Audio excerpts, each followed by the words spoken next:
Hey, this is Dave DeCamp from antiwar.com. This is anti-war news for Friday, October 10th, 2025.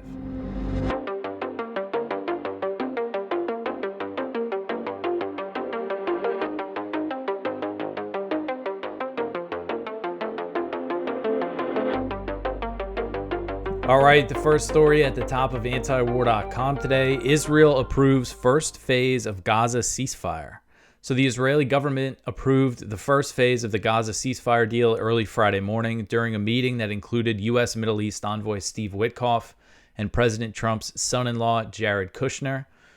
The office of the Israeli prime minister said, quote, "The government has just now approved the framework for the release of all the hostages, the living and the deceased," end quote. According to the Times of Israel, the approval of the deal now means that a ceasefire is in effect. And from the reporting from Gaza, just what I saw over the past couple hours, it looks like there's been no Israeli strikes since the deal was approved, though it's only been like 3 hours from the time it was approved to when I'm recording this right now. So the IDF continued to bomb Gaza on Thursday, including a major strike in Gaza City that killed at least 4 Palestinians and left 40 missing under the rubble, according to rescue workers.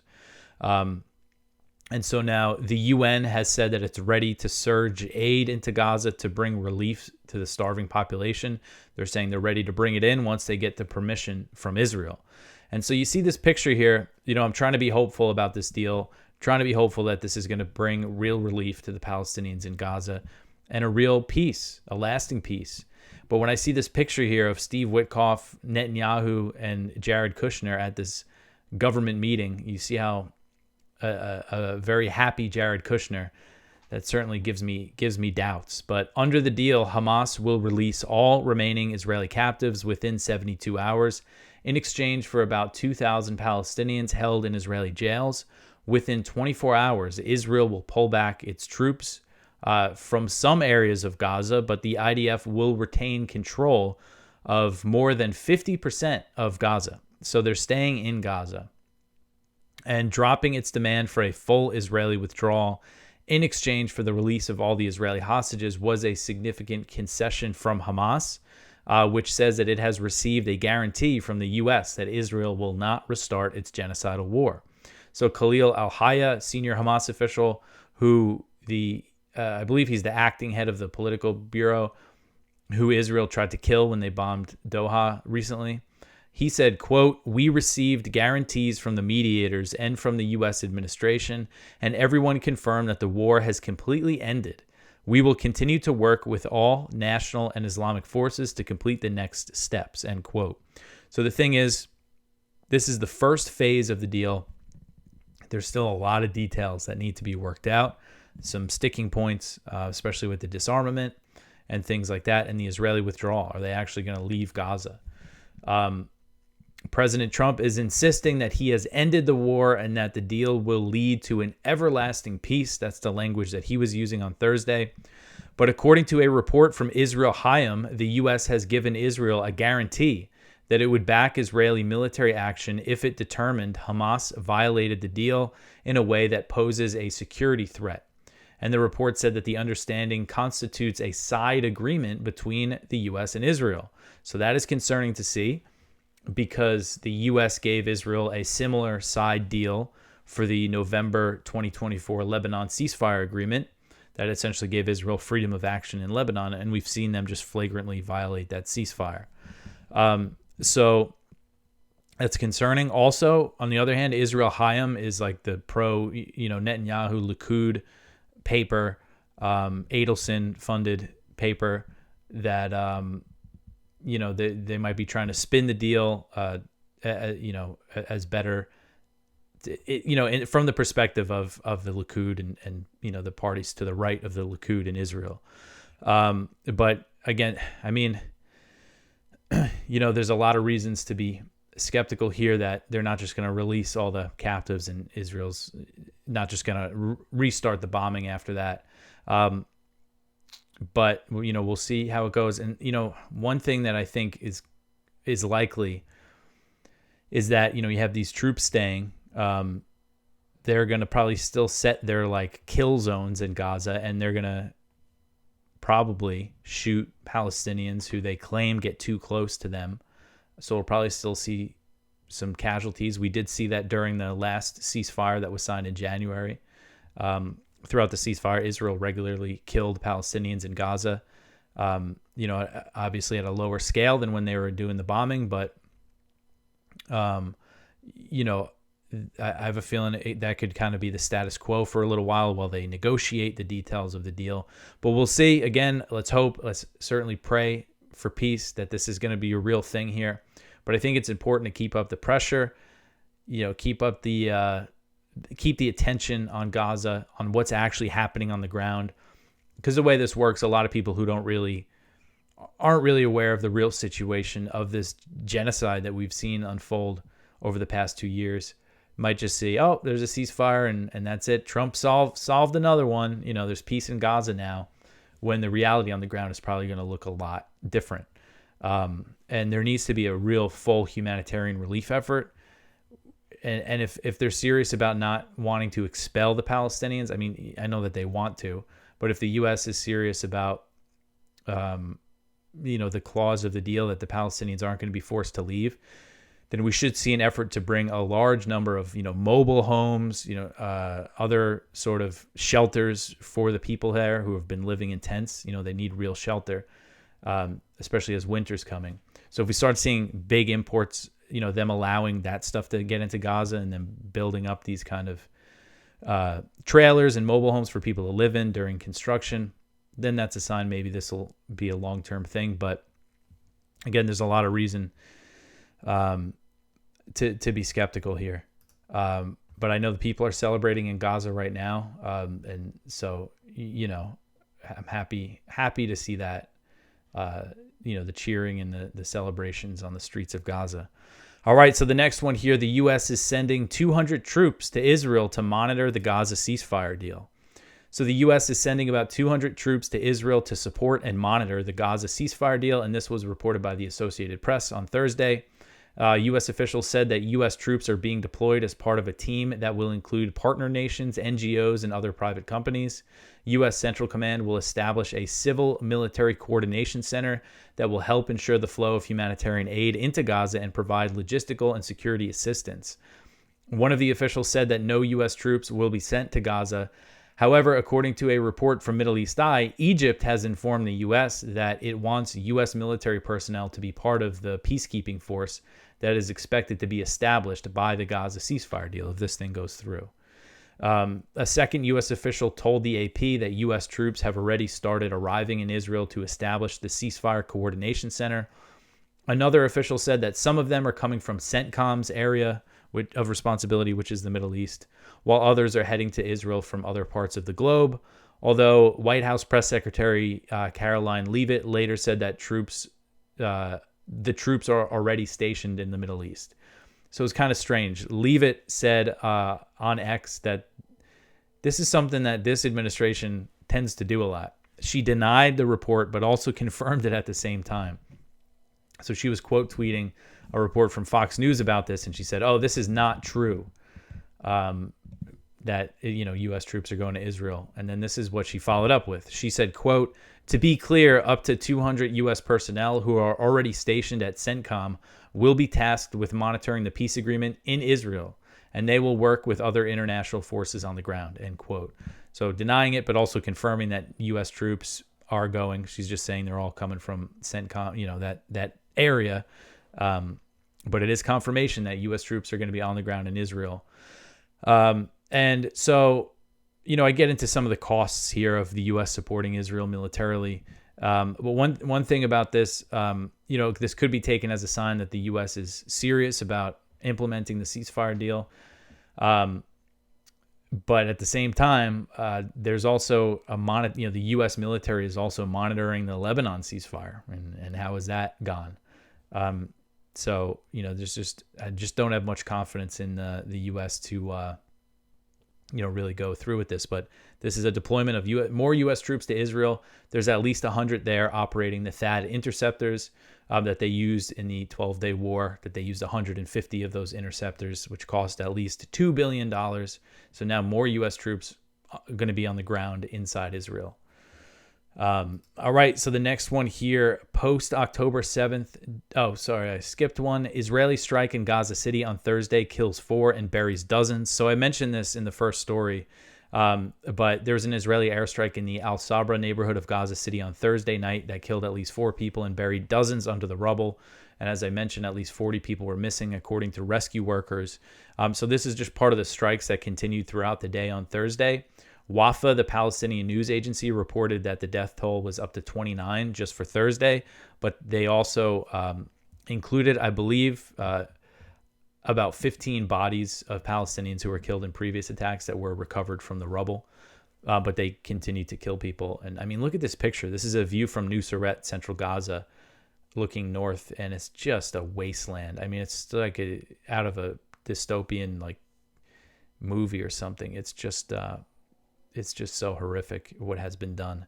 But so the point is, since President Trump on Friday said Israel must immediately halt the bombing, Israel never halted the bombing.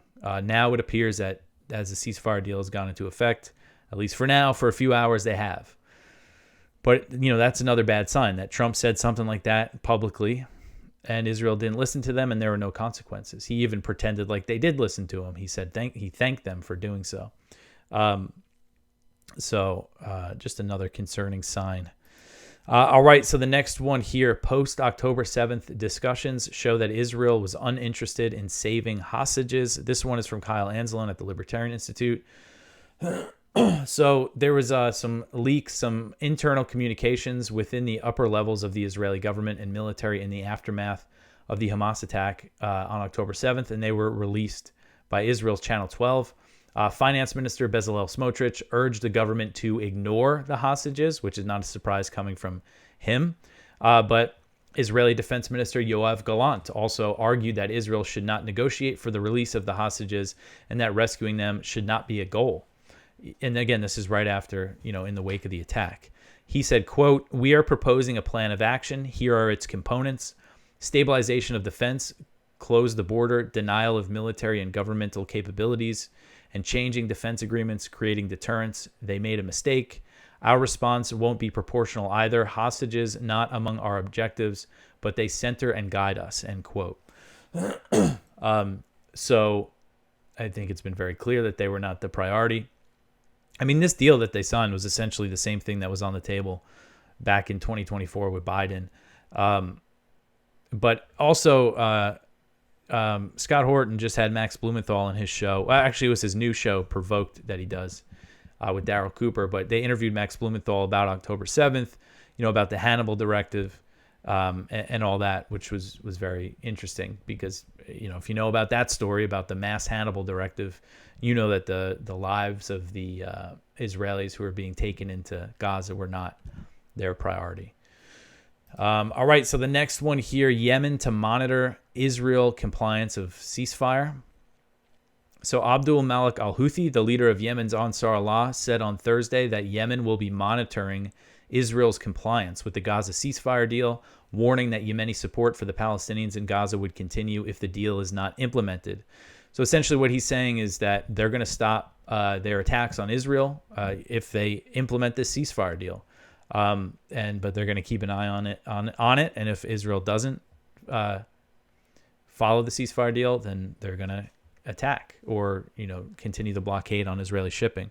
But this is, one of the good signs that this Gaza ceasefire deal, at least for the time being, is going to bring calm to the region. And we're not going to see the Yemeni attacks on Israel and hopefully not the Israeli airstrikes on Yemen.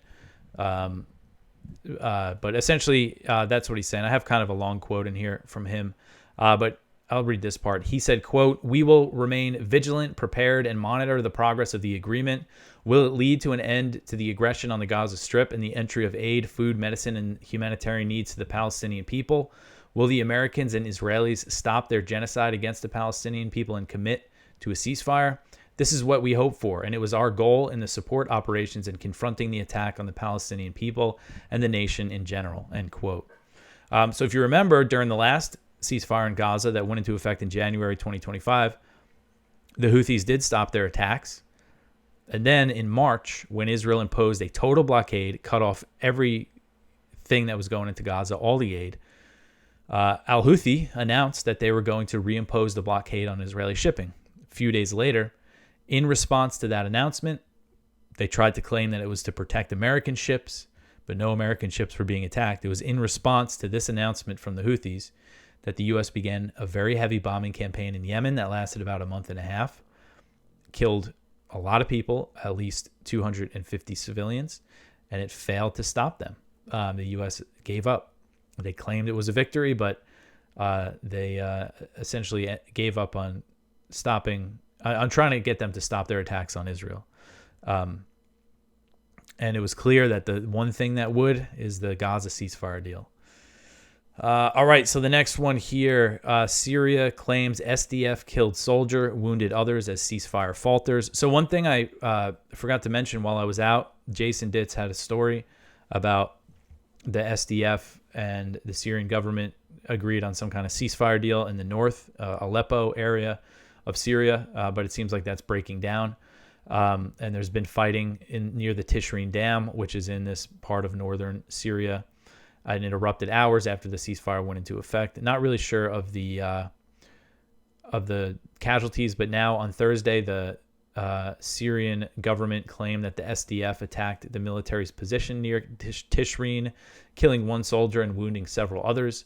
The ministry suggests that it was a totally unprovoked series of attacks by the SDF, but the SDF is saying that a group of government-backed militants had attempted to infiltrate the SDF's position in the areas and failed, and that's what actually led to their attack. And so at least one Syrian soldier was killed, and this is the Syrian government, the HTS-led government we're talking about. And we've seen all these reports that they're preparing some kind of big offensive against the Kurds, so they could be looking for a provocation. But for now, things haven't completely fallen apart. Like, it's not like there's major clashes happening, but it seems like we're on the precipice of that in this part of Syria. All right, so the next one here, Zelensky. Oh, whoops, I skipped one. Oh, I read that. I kept that up from yesterday. Sorry. The next one here, Zelensky to nominate Trump for Nobel Prize if he sends Tomahawks. So Ukrainian President Volodymyr Zelensky said on Thursday that Ukraine would nominate President Trump for a Nobel Peace Prize if he provides the country with Tomahawk missiles, a step that would mark a significant escalation of the proxy war and risk a major response from Russia. So only in Zelensky's world, this is just, it's just too much sometimes. Zelensky told reporters that he and Trump discussed the possibility of the U.S. supplying Ukraine with Tomahawks, which are nuclear capable and have a range of over 1,000 miles, during their recent meeting on the sidelines of the UN General Assembly in New York. So a step toward U.S. missiles striking Moscow is enough to get you nominated for a Nobel Peace Prize these days. So Zelensky said, quote, "During our most recent meeting, I didn't hear a no. What I did hear was that work will continue at the technical level and that this possibility will be considered. The plan for ending the war won't be easy, but it is certainly the way forward. And if Trump gives the word, above all the Ukrainian people, the chance for such a ceasefire, then yes, he should be nominated for the Nobel Peace Prize. We will nominate him on behalf of Ukraine," end quote. Vice President J.D. Vance recently confirmed that the Trump administration is considering supplying Ukraine with Tomahawks by selling them to European countries, though it remains unclear, as we've been covering, if this is a realistic option. But it does look like they want to get them some kind of longer range missile. They really want to escalate into, backing deep strikes, missile strikes deep inside Russia, which of course always risks escalation. All right, so the next one here, U.S. officials say that strikes could happen inside Venezuela. So this article is from Kyle Anzalone at the Libertarian Institute. So we've had a lot of stories like this, and this is another one. This is one Kyle wrote up based on a report in the Atlantic. Pentagon officials told the Atlantic that strikes inside Venezuela could start soon. And we've, again, if that sounds familiar, we've covered a story like this, a few times now.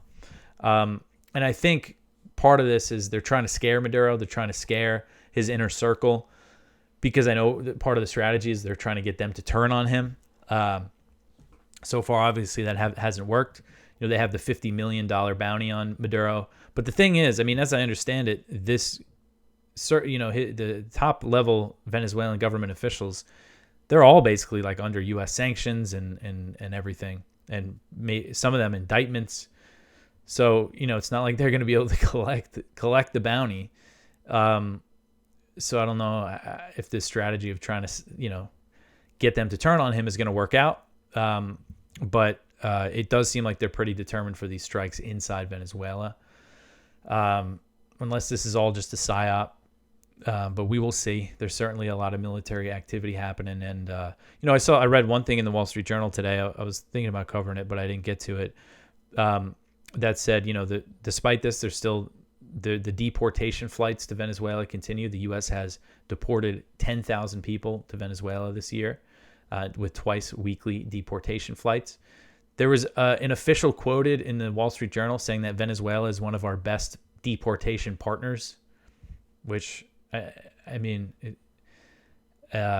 of the narrative is they claim that Maduro's like sending, purposely like sending gang members to the U.S. And then the other thing is, the U.S. did also ease some sanctions to allow Chevron to start pumping oil again in Venezuela.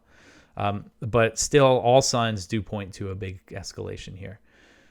And unfortunately, it seems like a lot of people are lining up to support it.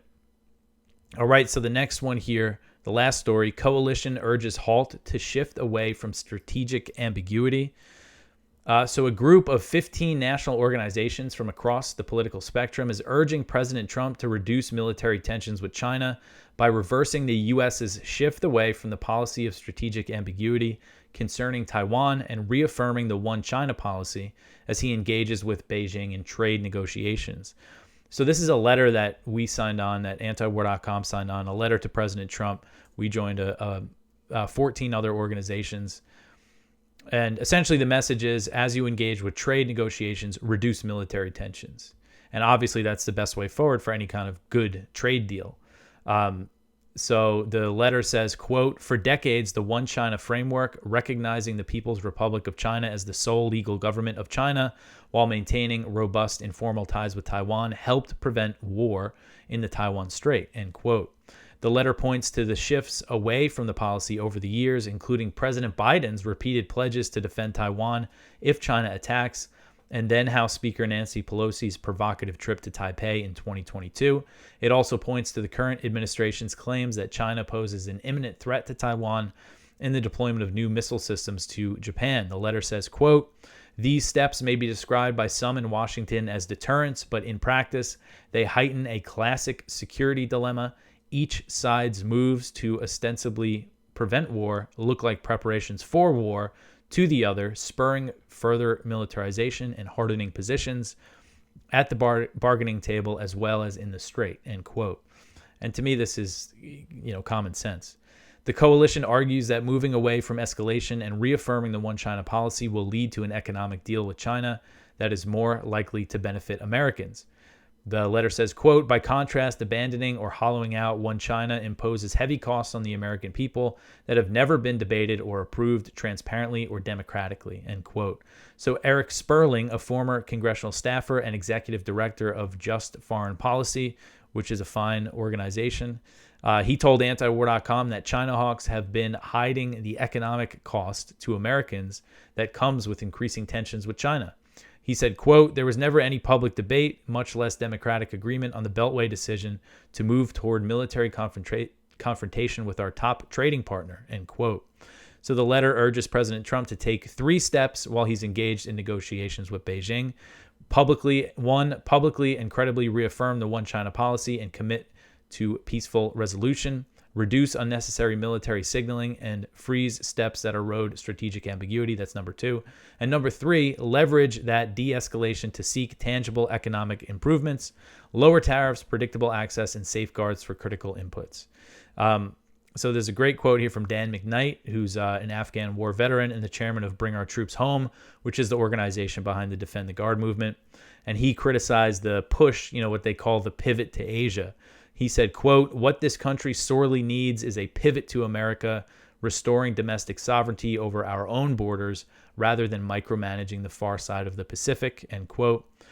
Jake Werner, executive director of East Asia program at the Quincy Institute, said that collapsing U.S.-China relations have eroded all of this stuff, and he's calling for, de-escalation and everything.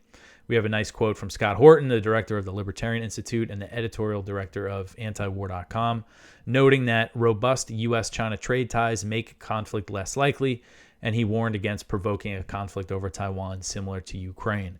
And the 15 groups that signed the letter include the American Friends Service Committee, Antiwar.com, Bring Our Troops Home, Demand Progress Education Fund, Friends Committee on National Legislation, Just Foreign Policy, Justice is Global, Libertarian Institute, Mary Knoll Office for Global Concerns, Paxi Christie USA, Peace Action, Quincy Institute for Responsible Statecraft, Rethinking Foreign Policy, Roots Action, Women Cross DMV, and World Beyond War.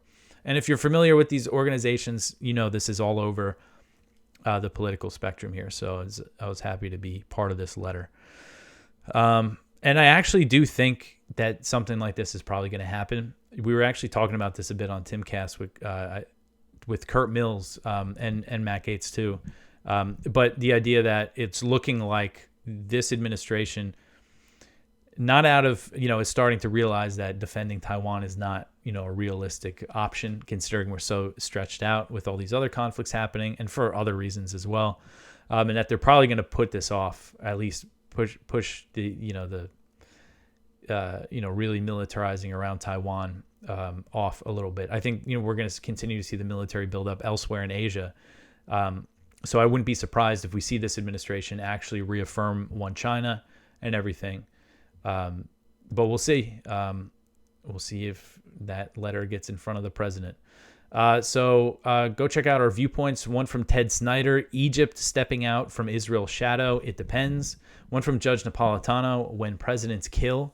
One from Branko March-Teach, 2 years after October 7th. The horrors are indescribable. One from Doug Bandow, NATO Goes Mad. And our spotlight from Joseph Solis Mullen, Justin Raimondo's Challenge to Empire. So please go check all of that out. Lots of stuff in the lower part of the page and over in our blog, as always. This is the last show for the week. It felt like a short week because I took that day off in the middle. But again, I think a lot's going to kind of happen over the weekend. Well, we're going to see if this initial ceasefire is going to really hold, and if the Hamas starts releasing the prisoners, the hostages, and if Israel reciprocates by releasing the thousands of Palestinians who they're supposed to release. Again, I'm trying to be hopeful, but we'll see what happens. But anyway, that is it for me for today. I will be back after the weekend. I hope everybody has a good one. Thanks for listening.